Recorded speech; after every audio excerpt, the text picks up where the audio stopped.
Asia cup শুরুর আগে কেউ কি ভেবেছিল যে এবারের আসরে বাংলাদেশ দলের পক্ষে সর্বোচ্চ রান করবেন সাইফ হাসান, সর্বোচ্চ ছক্কা হাঁকাবেন তিনি? আমার মনে হয় এমনটা আসলে কেউ ভাবেনি। কারণ যখন আসলে এশিয়া কাপের স্কোয়াডে সাইফ হাসানকে নেওয়া হয় তখন এ নিয়ে কথাও হয়েছে যে কেন কী কারণে সাইফ হাসান এশিয়া কাপের স্কোয়াডে। তো তখন মূলত যে ব্যাখ্যাটা দেওয়া হয়েছিল নির্বাচকদের পক্ষ থেকে সেটা হলো যে মিডল অর্ডারে অল্টারনেটিভ ব্যাটার হিসেবে তাকে নেওয়া হয়েছে, অর্থাৎ প্রথম পছন্দ তাওহিদ হৃদয়, কোনো কারণে হৃদয় যদি ফেল করে তাহলে সাইফ হাসান বিকল্প ভাবনা।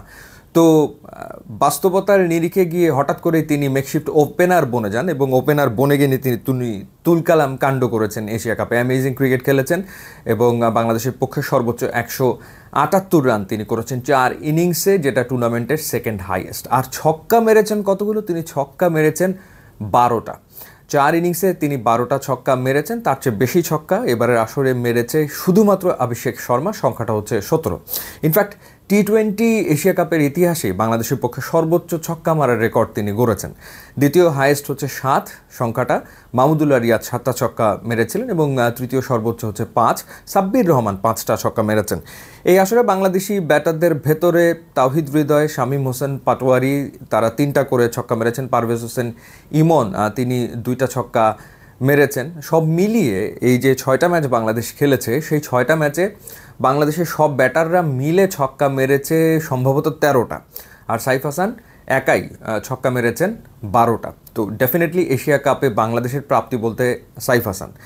ইন্টারেস্টিং ব্যাপার হচ্ছে যে সাইফ হাসান, তাওহিদ হৃদয়, এরপর আফিফ হোসেন ধ্রুব, নাইম শেখ, নাইম হাসান, হাসান মাহমুদ, তারা সবাই বয়সভিত্তিক পর্যায়ে একই সাথে খেলেছেন। 2018 আন্ডার-19 ওয়ার্ল্ড কাপে তারা একই সাথে ছিলেন এবং সেই টিমের ক্যাপ্টেন ছিলেন সাইফ হাসান।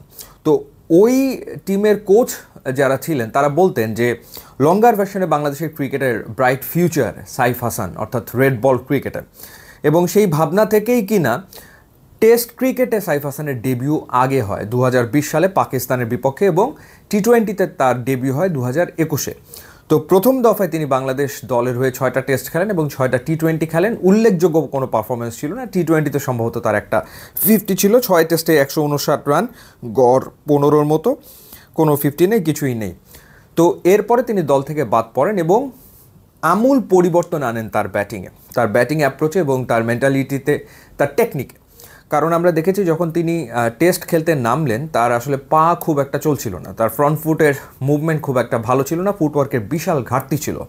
তো সময়ের সাথে সাথে তিনি সেই ঘাটতিকে ওভারকাম করেছেন এবং পরিণত হয়ে দ্বিতীয় দফায় আবারও বাংলাদেশ দলে এসছেন। এই সময়টাতে অবশ্যই হেল্প করেছে বাংলাদেশ প্রিমিয়ার লিগ, বিপিএলে তার খেলা কিংবা ঢাকা প্রিমিয়ার লিগে খেলা। এর ভিতরে রংপুর রাইডার্সের হয়ে তিনি গ্লোবাল সুপার লিগে খেলেছেন, কিছু এক্সপিরিয়েন্স গ্যাদার করেছেন এবং এই এক্সপিরিয়েন্স গ্যাদার করে ব্যাটিংয়ে পরিবর্তন এনে টেকনিকে ইমপ্রুভ করে তিনি আবারও যখন জাতীয় দলে এলেন এই দফায় তিনি সফল হলেন। এমন ঘটনা ঘটালেন যেটা আসলে কেউ চিন্তা করছিল না। একই সাথে তার বোলিংয়ের কথাটা বলতে হয় যে তার বোলিংও ভীষণ রকম কিন্তু এফেক্টিভ।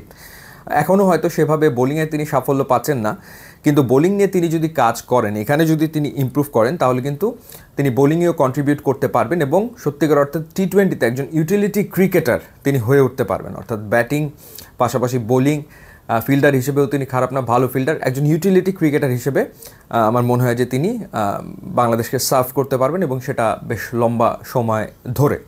সো দেখা যাক। সো বলছিলাম যেটা, যে এশিয়া কাপে তো আসলে আর প্রাপ্তি বলতে কোনো কিছু নেই। সাইফ হাসানের এই যে দ্বিতীয় জার্নি যেটা ন্যাশনাল টিমে শুরু হলো সেটাই একমাত্র প্রাপ্তি। এখন দেখার ব্যাপার যে তিনি কত লম্বা করতে পারেন তার এই ক্যারিয়ারটাকে। আশা জাগানিয়া দ্বিতীয় অধ্যায়ের শুরু এবং আমরা আশা করব যে তার এই ফর্ম চলমান থাকবে আগামী দিনেও। সামনে টি-20 ওয়ার্ল্ড কাপ রয়েছে এবং সেই ওয়ার্ল্ড কাপে আরও পরিণত, আরও কম্প্যাক্ট সাইফ হাসানকে দেখা যাবে, সেই বিশ্বাসটা আমরা আসলে করতে চাই।